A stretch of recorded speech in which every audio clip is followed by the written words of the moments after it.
आवाज तुमचा आणि साथ आमची या न्यूज पोर्टलवरती मी तुम्हा सर्वांचे स्वागत करत आहे. जसं की त्यांना भ्रष्ट पत्रकार असं बोललेलं आहे मुंब्राच्या सगळ्या पत्रकार. ये सारे पत्रकार आज इकट्ठा हुए हैं.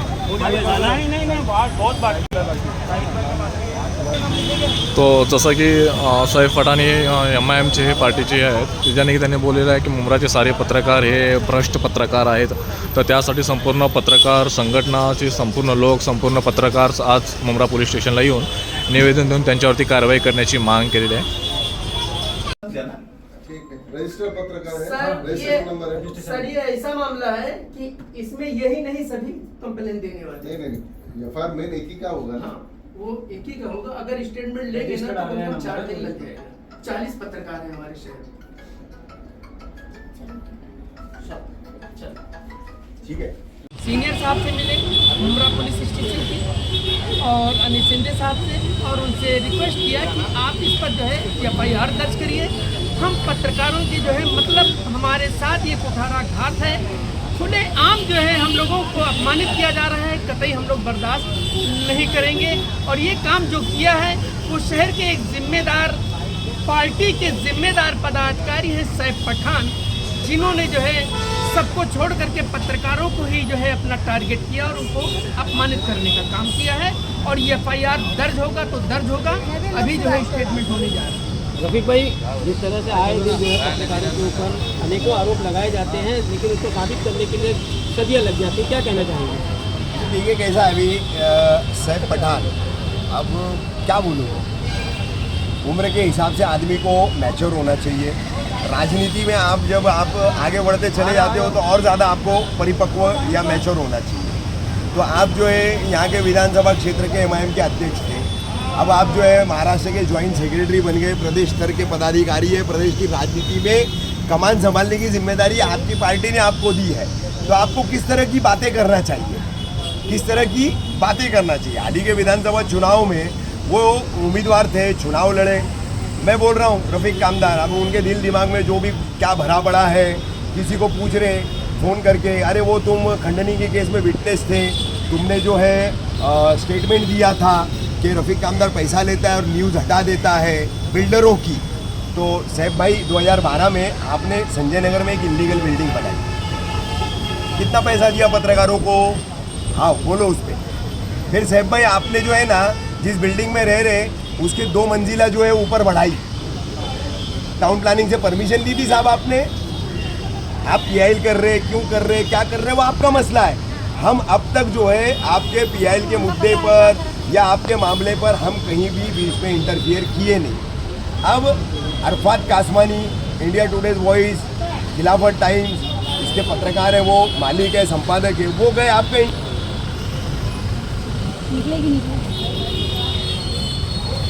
अभी नहीं है लोग। हाँ ना, कब से गिरा पड़ा है। चलो भाई एक मिनट नाम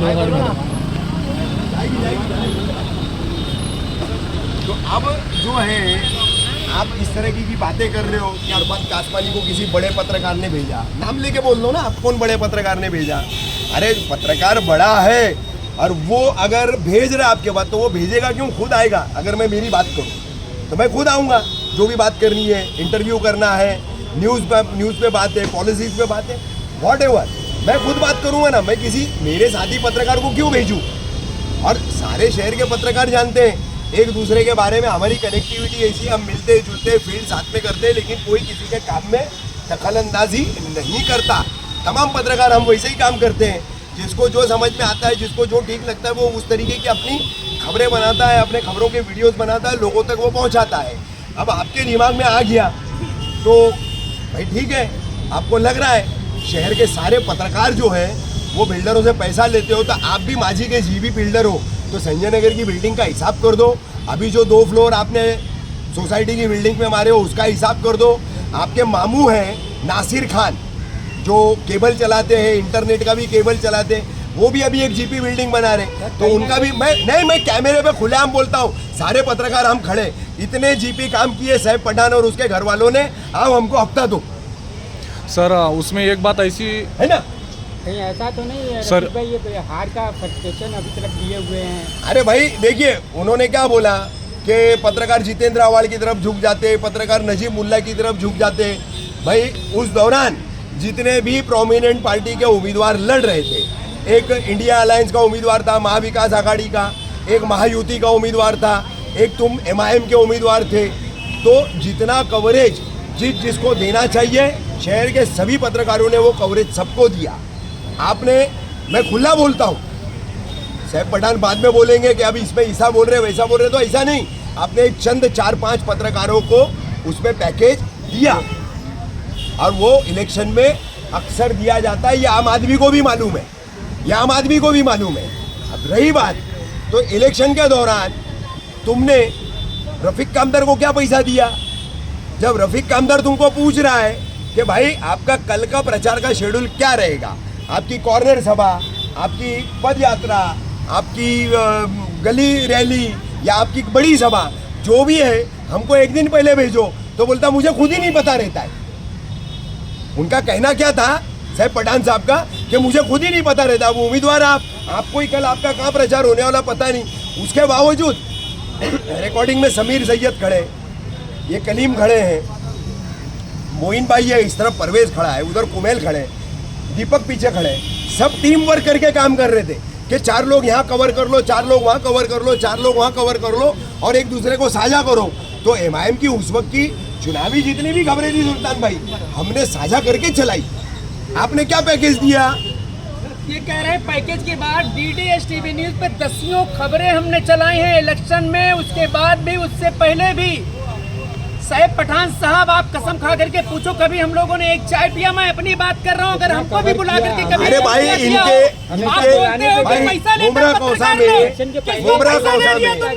मुमरा कौसा खबर चलाई, हमने खुद चलाया, कभी शुक्रिया भी नहीं अदा किया, इसलिए कि आप अच्छा काम कर रहे हो, शहर के भलाई का काम कर रहे हो, तो मैंने खबर चलाई।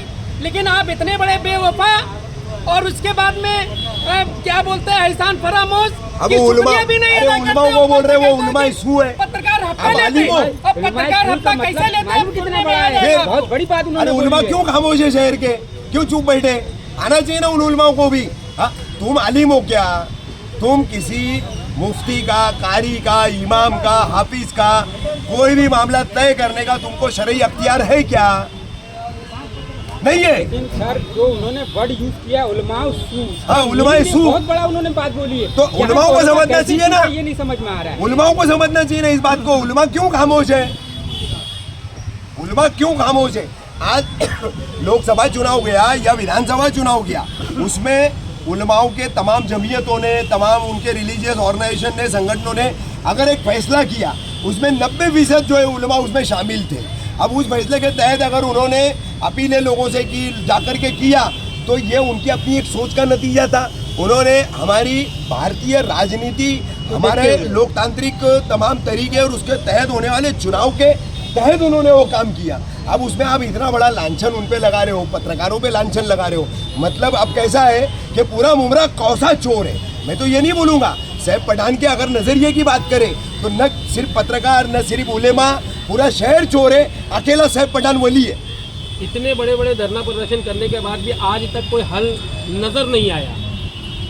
साहब पठान द्वारा इतने बड़े बड़े धरना प्रदर्शन करने के बाद भी किसी तरह का कोई हल नजर नहीं आया। नहीं ठीक है, जाने दीजिए, हम राजनीतिक मुद्दा या राजनीतिक सवाल नहीं करेंगे, लेकिन मेरा कहने का मतलब है आपने वो जितने भी धरने किए, मुमरा स्टेशन पर आप बैठे, कब्रिस्तान का अभी तक जो है 7-12 नहीं आया है, आप टोरेंट पर बैठे 12-12, 15-15 दिन, कौन लोग थे? यही पत्रकार थे जो रोज आपकी खबर चला रहे थे। एक दिन नागा किसी पत्रकार ने शायद ही किया हो, किसी ने कंटिन्यू 4 दिन चलाया, किसी ने 10 दिन चलाया, किसी ने 12 दिन चलाया, उसको पूरा कवर किया, सबने कवर किया। क्या आपने दिया? क्या आपने पैसे दिए पत्रकारों को? दिए वाहिद भाई इन्होंने हमको पैसे? इनका इतना कवरेज किया, इतना कवरेज हम लोगों ने इनका किया, तो क्या ये पैसे दे रहे थे हमको? हाँ, किस तरीके की बातें आप कर रहे हो? आप राज्य के पार्टी के ज्वाइंट सेक्रेटरी यानी कि सह सचिव बनाए गए हो, तो सह सचिव कितना मैच्योर होना चाहिए, प्रदेश स्तर का एक राजनीतिक दल का पदाधिकारी कितना मैच्योर होना चाहिए, ये अभी तक आपके पल्ले नहीं पड़ी हो। आप जो है आपकी बॉम्बे कॉलोनी की राजनीति से ऊपर जा नहीं पा रहे हो, ऊपर जा नहीं पा रहे हो, और आप प्रदेश के स्तर पर चले गए हो। किस हिसाब से असदुद्दीन ओवैसी, अकबरुद्दीन ओवैसी, इम्तियाज जलील, वारिस पठान, ये तमाम जो जिम्मेदार है, क्या सोच करके इनको जो है ज्वाइंट सेक्रेटरी बना दिया, जो इतनी अनर्गल और बचकानी बातें करता है, फुहड़ बातें करता है आदमी एक। हाँ, अरे भाई हमारे सामने का बच्चा है, मैं पूरे कैमरे के सामने बोलता हूँ। उसी बॉम्बे कॉलोनी में दाऊद खान मरूम जो है उनका परिवार रहता है, कयूम वली, इनके साथ में इनके लफड़े हुए, इनका नाम झूठा एफआईआर में दर्ज किया गया। उस वक्त सीनियर पीआई अरुण सोंडे थे यहाँ पर, इनके मामू नासिर भाई जिनका मैंने बताया जो जीपी बिल्डिंग बना रहे, कोई नहीं लड़ा, ये रफीक कामदार साहब पठान के लिए यहाँ पर लड़ा था। जो जीपी बिल्डिंग है ना संजय नगर में बनाया, तत्कालीन नगर सेवक इनसे 2 फ्लैट मांग रहा था, 2 फ्लैट का 1 फ्लैट इस रफीक कामदार ने करके दिया था। डंके की चोट पर बोलता हूँ, आज भी नगर सेवक जिंदा है और इसी मुमरा में बैठा हुआ है। रफीक बात भाई, करते हो? रफीक भाई, जब इनके तड़ीपार को इनको नोटिस मिली थी, हम ही सब पत्रकारों ने लेटर दिया था इनके पक्ष में, इनके समर्थन में, फिर कि इनको तड़ीपार न किया जाए, एक अच्छे जनप्रतिनिधि हैं। और आज वही जो है पत्रकारों को तुम सिला दे रहे हो, खुले हम अपमानित कर रहे हो। तो हम तो खासकर जो सुप्रीमो है MIM के, उनसे ये अपील करेंगे, विनती करेंगे, ऐसे पदाधिकारी को हटाओ पद से, नहीं तो आपकी पार्टी बिखर जाएगी और मुमरा में कोई MIM का नाम लेने वाला नहीं रहेगा। अरफत भाई, आप क्या कहना चाहोगे? आपने आपने इंटरव्यू किया, क्या उनका था? नजरिया है? क्यों इस तरीके की बातें हुई? इतना मतलब क्यों इस तरीके से? असल में मैं आपको तो शॉर्ट में बता दूंगा, जो बताना था मतलब हाँ। मैंने बता दिए कि मतलब मैं सिर्फ जो है कि मेरे हाथ में उनकी PIL आई थी, उसके ऊपर मैंने थोड़ा सा एक स्टडी किया। मुझे ऐसा लगा कि उस PIL के अंदर उन्होंने मुमरा कौसा में से 15 बिल्डिंगों को चुनकर उसमें डाला है। मेरे मन में सवाल आया कि ये सिर्फ 15 बिल्डिंगें क्यों, पूरे मुमरा कौसा में हर जगह पे काम चल रहा है। मेरा जब उनको सवाल था कि भाई आपने PIL में किन किन बिल्डिंगों को डाला है, सबसे पहले उन्होंने मुझे जवाब दिया कि मैंने मुमरा, कलवा, दीवा सभी जगह की बिल्डिंगों को उसके अंदर मेंशन किया है। ये इंटरव्यू के अंदर आप लोग देखोगे तो उसके अंदर उन्होंने मेंशन किया हुआ है। लेकिन मैंने जब उनको कहा कि भाई मेरे स्टडी और मेरे सोर्सेज के हिसाब से मुझे पता चला है कि सिर्फ 15 बिल्डिंगों का ही जिक्र उसके अंदर किया गया। अरफत भाई, एक तब सवाल उन्होंने जो है, है जैसा कि वो वीडियो में बोल रहे हैं कि जो पत्रकार हफ्ता लेते हैं उनके नाम मेरे पास है, तो आप लिस्ट मांग लेते ना उनसे कि पूछा कौन ना सी लिस्ट है, उनको, हमको आप आप पूरा कैमरे पे इंटरव्यू शो देखिए ना। करिए। उनको मैंने फौरन जो है कि उनको मैंने क्वेश्चन किया जी। कि आपके पास क्या प्रूफ है, आप बताइए कौन कौन लेता है, क्या है। आप जी। सभी पत्रकारों को बोल रहे, बोले हाँ मैं कैमरे के सामने सभी पत्रकारों को। जी। तो मेरा मतलब उनको पूछने का मकसद सिर्फ इतना था कि भाई मेरी नॉलेज के हिसाब से सिर्फ 15 बिल्डिंगें उसके अंदर मेंशन है, अगर और कुछ है तो आप बताइए।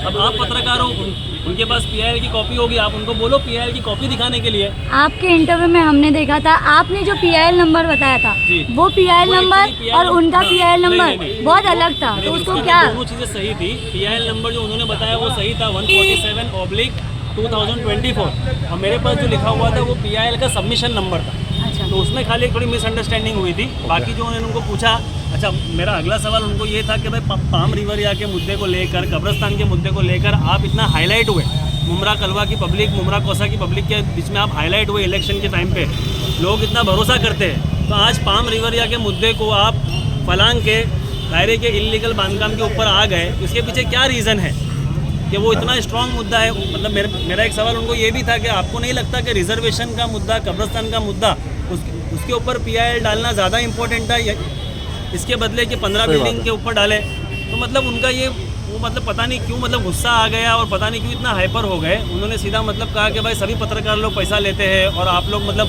आपको किसी बिल्डर ने भेजा है, इस तरीके से मतलब वो आनंद फानंद बोलने लगे। मतलब कहीं ना कहीं उनके अंदर की जो चीज़ें थी वो सामने आ गई। हाँ, और फिर इलेक्शन से लेकर मैंने उनको एक सवाल किया कि भाई अभी के इलेक्शन में, MLA इलेक्शन में, क्योंकि उन्होंने पलटवार किया पत्रकारों के ऊपर कि सारे के सारे पत्रकार जो है कि जितेंद्र अवार्ड और नजीम मुल्ला के पास चले गए।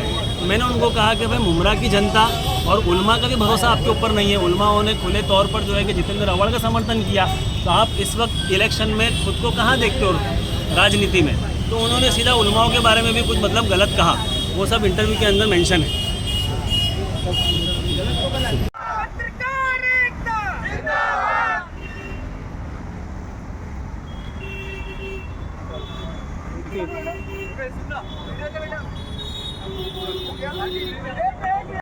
मैं अरफत भाई आपको रोकूंगा, मैं एक ही चीज बोलूंगा, 2 लाइव अब तक वो कर चुका है सैफ पठान, समझे? तो उसमें वो बार बार बोल रहा है सुपारी लेकर आए, सुपारी लेकर आए, सुपारी लेकर आए। अल्हम्दुलिल्लाह जाती तौर पर बता दूं, अरफात कासमानी वो नाम है और वो खानदान, वो कबीला है कि वो यूं चलता है, यूं यूं देने में यूं तो ये सुपारी नहीं लेंगे, मगर ओपनली सुपारी आप बजाएंगे। बोला अरफात भाई ये सुपारी वाले मामले पे। इंटरव्यू शुरू ही हुआ था कि उन्होंने मतलब कहते हैं ना कि मतलब ऐसा लग रहा था जैसे उनकी दुखती रग पर मैंने हाथ रख दिया, जैसे उनके मैंने चोरी पकड़ लिया। तो जरा मछली की तरह तिलमिलाने लगे और अचानक से वो जो आरोपों पे आरोप लगाने लगे कि आपको बिल्डरों ने भेजा है, पैसा देके भेजा है। मैंने उनसे सिर्फ एक सिंपल सवाल पूछा था कि आपकी PIL का मुद्दा क्या था और आपने जो सिर्फ 15 बिल्डिंगों को उसके अंदर दाखिल किया है उसका क्या रीज़न है। मुमरा में इतने इलीगल बांधकाम चल रहे हैं, आपने अलग अलग वार्ड से कुछ चुनिंदा बिल्डिंगों को चुनकर 15 बिल्डिंगों की लिस्ट बना के डाल दिया। सबसे पहले तो मतलब उन्होंने झूठ कहा कि मैंने मुमरा कौसा और मुमरा कलवा और दीवा तीनों एरियो की बिल्डिंगों के 250 बिल्डिंगें डाली है। तो मुझे समझ में नहीं आया कि ऐसी कौन सी PIL है कि मतलब एडवोकेट ने खाली ऊपर 15 बिल्डिंग लिखा और PIL के अंदर छुपी हुई है 250 बिल्डिंगें। मैंने तो उनकी पूरी PIL देखा, उसके अंदर कहीं मुझे 250 बिल्डिंगें नहीं नजर आई। तो मुझे सिंपल सवाल था कि भाई इसका क्या रीज़न है। बोले नहीं आपको बिल्डरों ने भेजा है और धीरे धीरे जो है कि वो पत्रकारों के ऊपर आ गए। पता नहीं मतलब उनके दिल के अंदर वो चीज़ें थी या पत्रकारों के लिए उनके दिल में कोई बुक्स था, दिमाग में कुछ भरा हुआ था, इस वजह से उन्होंने जो है कि उगल दिया कैमरे के ऊपर। मैं उनको एक और बार कंफर्म भी किया कि आप सभी पत्रकारों को बोल रहे हैं। बोले हाँ मैं सभी पत्रकारों को बोल रहा हूँ, आप लोगों ने वीडियो देखा होगा उस चीज़ का। फिर इलेक्शन के मुद्दे को लेकर उन्होंने जो है कि उलमाओं को मतलब टारगेट किया। ये जितने भी उलमा है ये उलमाए सू है। तो उलमाए सू का तो मतलब आप हम सब जानते हैं इसका मतलब अगर देखा जाए तो ऐसे उलमा जो मतलब खुद के फ़ायदे के लिए धर्म का और लोगों का इस्तेमाल करते हैं। तो अब हम खुद देखें कि मतलब उनकी क्या मानसिकता है और वो क्या सोचते हैं दिमाग में। मैंने उनसे ये भी कहा कि आप मुस्लिम इलाके के मुस्लिम लीडर है और कौम व मिल्लत की बातें करते हैं और इस तरीके से बार बार उनसे मैंने आप लोग अगर इंटरव्यू देखेंगे मैंने उनसे ऑन कैमरा 2 से 3 बार कहा कि साहब अगर आप ऐसा सोचते हो कि अगर मुझे किसी ने भेजा है तो आपकी ये गलत फहमी है, ऐसा कुछ भी नहीं है। मेरा सिर्फ सिंपल आपसे सवाल है कि 15 बिल्डिंग आपने क्यों टारगेट किया, बस इतनी सी बात है। और उन्होंने जो कहा सब लोगों का दिल दुखा, इस वजह से जो है कि आज मुमरा पुलिस चौकी में आके मुझे कंप्लेंट शिकायत करनी पड़ी। तो इतनी सी बात है। उसमें अभी जब वो लाइव आए तब उन्होंने रफीक कामदार का सबसे ज़्यादा जिक्र किया। तो क्या आपको रफीक कामदार ने भेजा गया था? नहीं, क्या नहीं, उनको आपने बिल्कुल। बताया था वो चीज़ें? एक सीधी सी बात है, मैं उनके ऑफिस में भी था तो उनका इशारा रफीक कामदार सर के ऊपर ही था कि आपके मीडिया के हेड ने आपको भेजा है, पत्रकारों के हेड ने आपको भेजा है। मैंने उससे कहा कि भाई मुझे कोई क्यों भेजेगा, मैं क्या किसी के पास नौकरी करता हूँ या मैं कुछ दूध पीता बच्चा हूँ। भाई मेरे हाथ में PIL आई, मैंने उसके ऊपर स्टडी किया और मुझे लगा कि आपसे इसका सवाल अच्छा मैं उनसे उम्मीद तो ये कर रहा था, वो मेरे बहुत अच्छे दोस्त है, मतलब बहुत अच्छी बातचीत है, रिलेशन है। मैं उनसे ये उम्मीद कर रहा था कि वो ये पॉजिटिव रिस्पांस देंगे मुझे कि अरे अरफात भाई बहुत अच्छी बात है आप मुझे ये चीज़ बताए है, आगे मैं इसके ऊपर और एक्शन लूँगा और भी इस तरीके से करूँगा। मैंने उनको पाम रिवरिया के ऊपर पूछा कि भाई आपने रिजर्वेशन और कब्रिस्तान के ऊपर स्ट्रॉन्ग मुद्दा उठाया था, अचानक से आप उसको छोड़ के 15 इलीगल बिल्डिंग के ऊपर चले गए। मुझे उनसे ये उम्मीद थी कि वो ये पॉजिटिव रिस्पांस देंगे कि अब मैं पाम रिवरिया के ऊपर और अच्छे से करूँगा और पत्रकारों को बुला के मतलब इसके बारे में बयान दूंगा ताकि लोगों के अंदर खुलासा हो और लोगों के अंदर उनका विश्वास पैदा हो कि भाई अब इलेक्शन आ रहे हैं तो भाई सैफ पठान जो है कि रिजर्वेशन के ऊपर काम कर रहे हैं। मैं उनसे ये पॉजिटिव रिस्पांस एक्सपेक्ट कर रहा था, लेकिन वो इतने ज़्यादा नेगेटिव थे पत्रकारों को लेके, उलमाओं को लेके, मतलब मुझे वो इंटरव्यू में मतलब खुलासा हुआ।